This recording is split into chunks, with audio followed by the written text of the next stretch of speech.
America వీసాల నిబంధనలు మరింత కఠినమవుతున్నాయి. US వీసాలు దరఖాస్తు చేసుకునే వారికి ఇది మరో షాక్ అని చెప్పాలి. ఇకపై మరిన్ని వీసాలకు సోషల్ మీడియా వెట్టింగ్ జరగబోతోంది. అమెరికా విదేశాంగ శాఖ ఈ కీలక నిర్ణయం తీసుకుంది. తాజాగా A3C3 domestic workers, G5H3H4 KQRSTU ఈ వీసాల దరఖాస్తుదారులకు కూడా ఇకపై సోషల్ వెట్టింగ్ జరగబోతోంది. జాతీయ భద్రత పేరుతో నిబంధనలు మరింత కఠినతరం చేయబోతోంది అమెరికా. గత డిసెంబర్ నుంచి H1B సహా కొందరికే సోషల్ స్క్రీనింగ్ చేశారు. ఇప్పుడు ఈ జాబితాలోకి ఇందాక నేను చెప్పిన వీసాలన్నీ చేరిపోయాయి.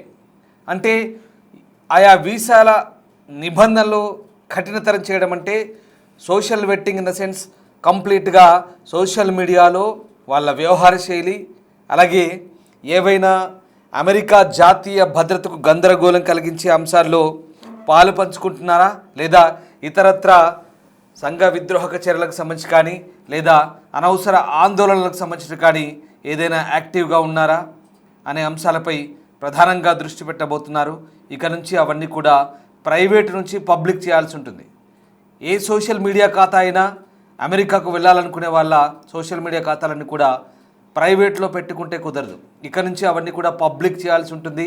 వాళ్ళ సోషల్ మీడియా యాక్టివిటీస్ అంటే సోషల్ మీడియా కార్యకలాపాలన్నీ కూడా ఇప్పుడు అందరికీ తెలిసే విధంగా, అందరూ చూసే విధంగా, ఎవరికీ అభ్యంతరం లేని విధంగా, ముఖ్యంగా అమెరికా జాతీయ వ్యవహారాలకు, భద్రతా వ్యవహారాలకు ఎక్కడా ఇబ్బంది కలగని విధంగా ఉంటేనే ఆ దరఖాస్తుదారులకు ఇక నుంచి మార్గం సుగమం అవుతుంది. లేదంటే చిక్కుల్లో పడ్డట్టే. ఎస్, మీరు వింటుంది ఏమి, అమెరికా వీసా నిబంధనలు మరింత కఠినతరం చేస్తోంది. ముఖ్యంగా వలసదారుల విషయంలో కొత్త రూల్స్ అమలు దిశగా ప్రభుత్వం ముందడుగు వేసింది.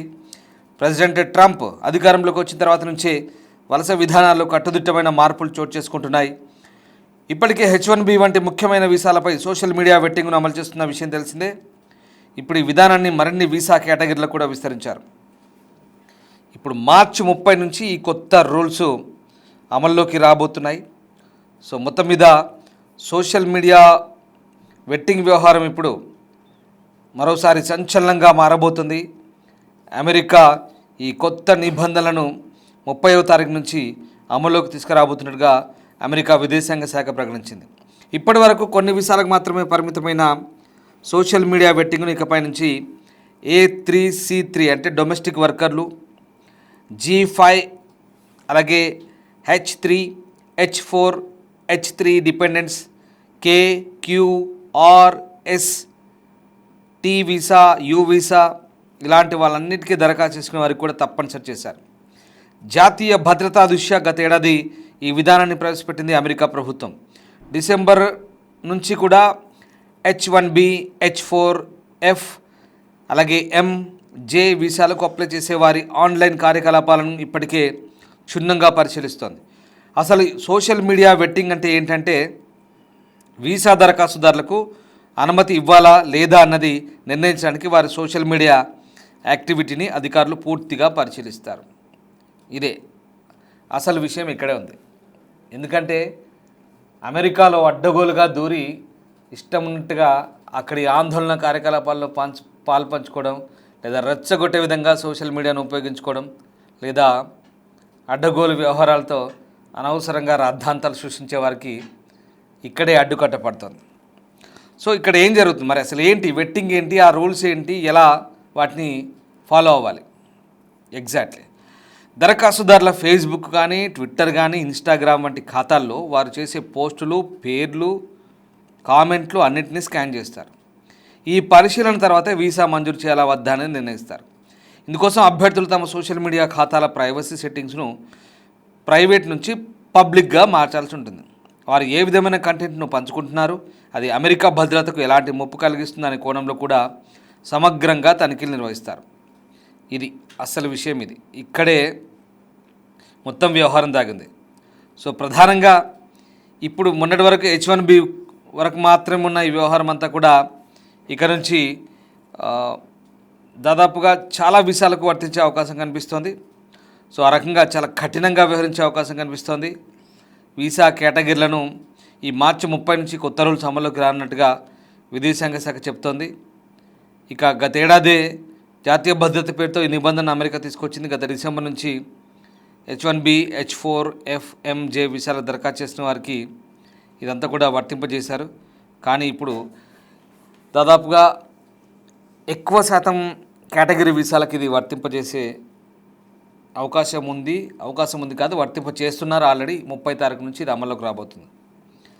సో ఇక్కడ దరఖాస్తుదారులకు అనుమతి ఇవ్వచ్చా లేదా అనేది దాన్ని అంచనా వేయడం కోసం వారి ఆన్లైన్ యాక్టివిటీని అధికారులు తనిఖీ చేస్తారు. సో దీన్ని సోషల్ మీడియా వెట్టింగ్ అంటారు. అలాగే సంబంధిత వీసా దరఖాస్తుదారుల సోషల్ మీడియా ప్రొఫైల్ను పరిశీలించిన తర్వాత వీసా మంజూరవుతుంది. ఇందుకోసం దరఖాస్తుదారులు సామాజిక మాధ్యమ ఖాతాల సెట్టింగ్లను ప్రైవేట్ నుంచి పబ్లిక్ మార్చుకోవాల్సి ఉంటుంది, ఇందాక చెప్పినట్టుగా. సో అది ఇక్కడ అధికారులు అన్ని రకాలైనటువంటి తనిఖీలు చేస్తారు. సో ప్రస్తుతం ఉన్నటువంటి సిచ్యువేషన్లో మరి ఇది ఖచ్చితంగా అమెరికా భద్రతకు చాలా ఇంపార్టెంట్ కాబట్టి అమెరికా అధికారులు ఈ రకమైనటువంటి నిర్ణయం తీసుకున్నట్టుగా తెలుస్తోంది. సో దాంతో ముఖ్యంగా వలసదారుల విషయంలో అమెరికా అధికారులు తీసుకునేటువంటి ఈ నిర్ణయం ఏదైతే ఉందో ప్రధానంగా ఆ దేశ భద్రతకు సంబంధించి చాలా కీలకంగా ఉండబోతోంది. సో అమెరికా వీసాలు ప్రధానంగా రెండు రకాలు ఉంటాయి. అవి ఏంటంటే నాన్ ఇమిగ్రెంట్ ఒకటి ఉంటుంది, అంటే తాత్కాలికంగా ఉంటాయి. అలాగే ఇమిగ్రెంట్ అంటే గ్రీన్ కార్డ్ అంటే శాశ్వతంగా ఉంటాయి. ఇవి రెండు రకాలు. ఇక్కడ పర్యాటకము వ్యాపారం కోసం ఏమో B1, B2 టూరిస్ట్ వీసాలు, ఇక ఎడ్యుకేషన్ కోసం ఏమో F1, M1, ఉద్యోగం కోసమేమో H1B, L1 వీసాలు. ఇవి చాలా సాధారణమైనవి. ఇక అక్కడ శాశ్వత నివాసం కోసమేమో కుటుంబం F సిరీస్ అంటారు, లేదా ఉపాధి ఆధారిత ఉండేటివి ఏమో EB సిరీస్ అంటారు.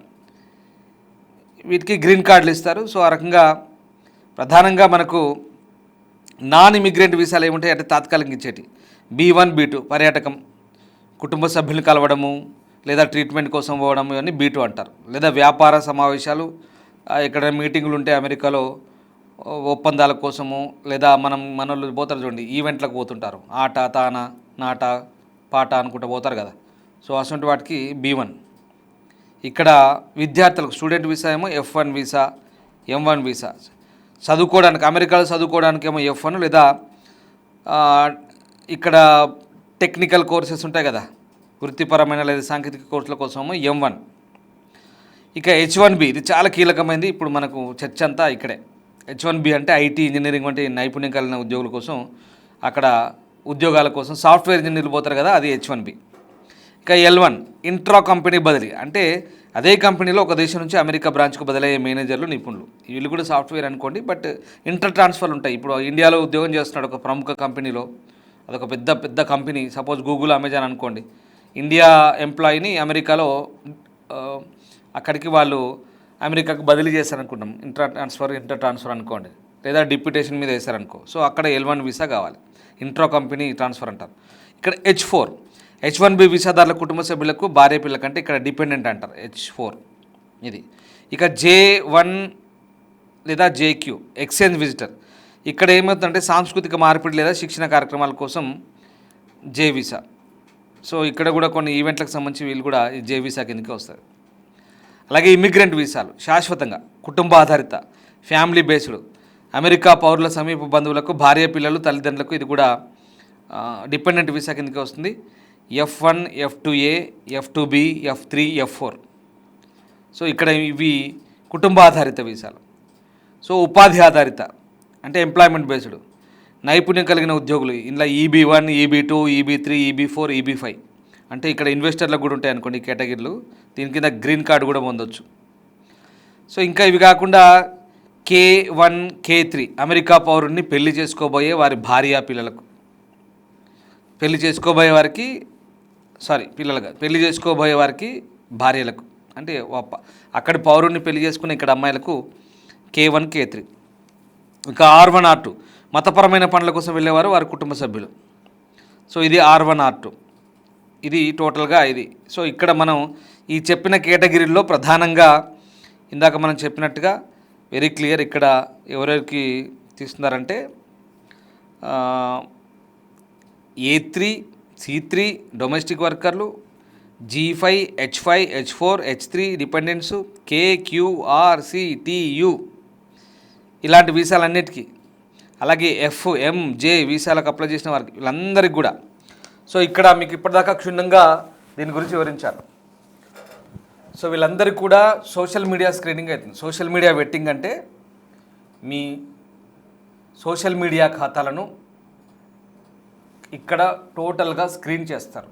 మీ కార్యకలాపాలు ఏంటి, మీరు ఏం చేస్తున్నారు, మీ యాక్టివిటీస్ ఏంటి, గతంలో మీరు ఏ కంటెంట్ను షేర్ చేసుకున్నారు, ఏ కంటెంట్ని అక్కడ మీ అకౌంట్ ద్వారా సామాజిక మాధ్యమాల్లో ఏ కంటెంట్ని ఇప్పటిదాకా సర్క్యులేట్ చేశారు. ఎందుకంటే అమెరికా భద్రత ముఖ్యం. ఇప్పుడు ఎందుకు చెప్తున్నా ఇవన్నీ అంటే, మళ్ళీ చెప్పాల్సి వస్తుంది, రిపీట్గా ఎందుకు చెప్తున్నామంటే, అమెరికా ఫస్ట్ అనే నినాదంతో ట్రంప్ రెండవసారి వచ్చిన తర్వాత ఇమిగ్రేషన్ లాస్ అండ్ రూల్స్ చాలా కఠినంగా అమలు చేస్తున్నాడు. మరీ ముఖ్యంగా ఇక్కడ భారతీయుల విషయంలో కూడా చాలా వరకు ఇబ్బందులు పడ్డారు. భారతీయులు ఎక్కడ కొంతమంది కొన్ని యూనివర్సిటీల్లో ఇట్లాంటి కథలే పడ్డారనుకోండి. పలస్తీనాకు మద్దతుగా కొంతమంది, లేదా ఇంకా ఇతర దేశాలకు, అమెరికాకు వ్యతిరేకంగా ఉన్న దేశాలకు సంబంధించి కొంతమంది యూనివర్సిటీల్లో ఆందోళనలో పాల్పంచుకుంటూ భారత సంతతి కొంతమంది ఒక వర్గానికి చెందినవారు, అది కొన్ని ఉదాహరణలు ఉన్నాయి, వాళ్ళ పేర్లతో సహా. ఇప్పుడు ఆ సందర్భం వేరు. వాళ్ళని ఎట్లాగో డిపోర్ట్ చేస్తారు అక్కడి నుంచి. ఇక ప్రధానంగా ఏం జరుగుతుంది అమెరికా సమాజంలో, దక్షిణ అమెరికా దేశాలు Mexico, Colombia, Brazil, El Salvador, Cuba ఇలాంటి దేశాల నుంచి, ఈక్వెడార్ ఇలాంటి దేశాల నుంచి భారీగా సంఘ విద్రోహ శక్తులు, drug peddlers, anti social elements, gangsters ఇట్లాంటి దిక్కుమాలిన పనులు చేసే పనికిమాలిన వెధవలు చాలామంది అక్కడ చేరిపోయారు. అందుకే మనకు తెలిసిందే ఆయా దేశాలు, ఇందాక మనం చెప్పిన ఈ దక్షిణ అమెరికా దేశాల జాబితా చెప్పాను కదా, వీళ్ళందరూ కూడా అమెరికాలో డ్రగ్స్ను ఏర్లై పారిస్తూ అమెరికా సమాజాన్ని పూర్తిగా ఆ సమాజానికి పట్టిన చీడపీడలాగా మారిపోయారు. అందుకే ట్రంప్ రాగానే వెనక్కి చేతులు కట్టి బేడీలు వేసి మంచినీళ్ళు కూడా ఇవ్వకుండా ఫ్లైట్లో డిపోర్ట్ చేశాడు. ఎవరి దేశం గురించి వాళ్ళు ఆలోచిస్తారు, తప్పేం లేదు. ఎగ్జాక్ట్లీ ఎవరి దేశం భద్రత వాళ్ళు ఖచ్చితంగా ఆలోచించాల్సింది, అక్కడ తప్పేం లేదు ట్రంప్ చేసిన దాంట్లో. కానీ ఇక్కడ ఆ ముసుగులో ఆర్థిక యుద్ధాన్ని కూడా ట్రంప్ స్టార్ట్ చేశాడు. ఎవరైతే ఆయన ఖజానా నిండడానికి భారత్ లాంటి దేశాలను కూడా ఇక్కడ ఇబ్బంది పెట్టాడు. ముఖ్యంగా H1B వీసాలు. H1B వీసాల నుంచి వెళ్ళే వాళ్ళంతా మన వాళ్ళే. 75% ఆయన ఇస్తున్న వీసాల్లో 100లో 75 to 80% ఇండియన్స్. సో ఇలా మనకు కాస్త ఇబ్బంది కలిగింది. సరే, ఆ నిబంధనలు వేరనుకోండి, $1,00,000 ఫీజు పెట్టడం అదంతా అది ఇబ్బందికరమైంది. ఇక్కడ సోషల్ మీడియా వెట్టింగ్ అనేది ఏ రకంగా ఇబ్బంది కాదు. At any cost Trump decision, American administration decision మనం 100% స్వాగతించాల్సిందే. ఏంటి, కేవలం సోషల్ మీడియా వెట్టింగ్ విషయంలో మాత్రమే. సోషల్ మీడియా వెట్టింగ్ అనేది తప్పనిసరిగా అక్కడి ప్రభుత్వం తప్పనిసరిగా చేస్తూ తీసుకున్న నిర్ణయాన్ని మనం అందరం స్వాగతించాల్సిందే. ఎందుకంటే అక్కడి పోయి దిక్కుమాలిన వ్యవహారాలు పట్టుకొని దిక్కుమాలిన కంటెంట్ను పోస్ట్ చేస్తూ అక్కడి సమాజాన్ని, లేకుంటే అక్కడి ప్రభుత్వానికి, అక్కడి భద్రతకు సవాలు విసిరే పనికిమాలిన చేష్టలు చేస్తే ఎవడు ఊరుకోడు. సో ఇది ఒక రకంగా మంచిదే, చాలా మంచిది. యాంటీ సోషల్ ఎలిమెంట్స్ని ఏరివేసే ప్రక్రియ. మన దగ్గర నుంచి కూడా కొంతమంది వెళ్ళి అక్కడ కొన్ని పనికిమాలిన చేష్టలు చేస్తూ దొరికిపోయారు. ఇది ఒక రకంగా మంచిదే. సో రకంగా నిబంధనలు కఠినతరమైన సోషల్ మీడియా వెట్టింగ్ అనేది మంచిదనే అభిప్రాయాలు వస్తున్నాయి. కఠినతరమే, కానీ ఒళ్ళు జాగ్రత్త పెట్టుకొని ఉంటారనేది వాస్తవం. మీరేం వాళ్ళను ఆహా ఓహా అంటూ ఆకాశానికి ఎత్తాల్సిన అవసరం లేదు. చేయాల్సిందల్లా వాళ్ళ సమాజానికి, వాళ్ళ భద్రతకు సవాలు విసిరే పనికిమాలిన కార్యక్రమాలు చేయకుండా ఉంటే చాలు. భారతదేశంలో ఉన్నట్టు ఇక్కడుండి ఏది పడితే అది మాట్లాడినట్టు, ఏది పడితే అది పోస్ట్ చేసినట్టు, అడ్డగోలుగా రాతలు రాస్తూ, అడ్డగోలుగా మాటలు మాడుతూ, వీడియోలు చేస్తూ షేర్ చేయడం లేదా పోస్ట్ చేయడం అంటూ అక్కడ కుదరదు. ఈ పప్పులు అక్కడ ఉడకవు. ఇది ఎవరికి వర్తిస్తుంది? కేవలం అమెరికా వెళ్ళాలనుకునే వాళ్ళకే వర్తిస్తుంది. మిగతా వాళ్ళు ఎవరు పెద్ద సీరియస్గా తీసుకోకండి ఈ విషయాన్ని. సో అమెరికాకు వెళ్ళాలంటే ఒళ్ళు జాగ్రత్త పెట్టుకొని దగ్గరగా ఉండాలి, అక్కడ పని చేసుకొని బతకాలనుకుంటే ఇదిగో అది ఏ దేశమైనా సరే, ఇండియాని కాదు ఎవరికైనా ఇది వర్తిస్తుంది. సో ఆ దేశ నిబంధనలు అట్లా చేశారు ఇప్పుడు. ఇది ఇమిగ్రేషన్ పాలసీకి సంబంధించినటువంటి కొత్త రూల్. ఇది మార్చి 30 నుంచి అమలు కాబోతుంది. ఈ రకంగా సోషల్ మీడియా వెట్టింగ్ అనేది ప్రస్తుతం అక్కడి ప్రభుత్వం ఇప్పుడు కొత్తగా అమలుకు తీసుకొస్తుంది.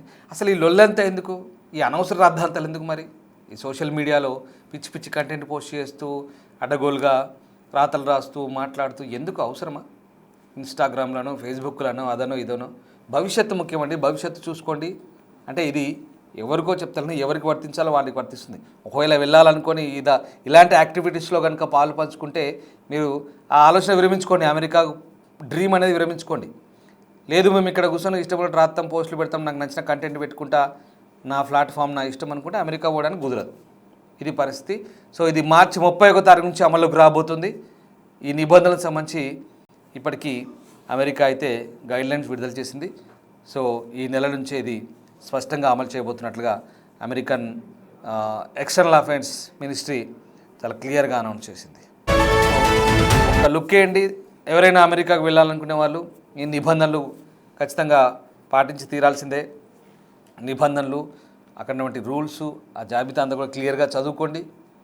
ఈవెన్ టూరిస్ట్ వీసాల మీద వెళ్ళే వాళ్ళకి కూడా ఇది వర్తిస్తుందని చెప్తున్నారు కాబట్టి సో ఖచ్చితంగా కాస్త జాగ్రత్తగా ఉండండి. అమెరికా వెళ్ళాలనుకునే డ్రీమ్ ఉన్న వాళ్ళు ఎవరైనా కూడా ఇవన్నీ పాటిస్తే ఏ సమస్య ఉండదు. ఎక్కడ ఎవరు మనం కరెక్ట్ ఉంటే ఎవరు ఏమనరు. అందుకే నోరు మంచిది అయితే ఊరు మంచిది అంటారు కదా. సో ఆ రకంగా మనం సరిగ్గా ఉంటే ఎక్కడ ఏ ఇబ్బందులు ఉండవు. అన్ని పద్ధతి ప్రకారం, రూల్స్ ప్రకారం పోతే మనకు కూడా అంత సాఫీగా మార్గం సుఖంగా ఉంటుంది. లేదు అనుకుంటే కనుక ఇబ్బందులు తప్పవు. సో ఖచ్చితంగా ఇవన్నీ కూడా అమెరికా వెళ్ళాలనుకునే ఆ కలలు కనే వారికే ఇది ఖచ్చితంగా వర్తించే అంశం. సో వారి కోసమే పర్టికులర్గా ఈ నిబంధనలకు సంబంధించినటువంటి అంశాలు మేము మీకు చెప్పే ప్రయత్నం చేస్తున్నాం. Thank you.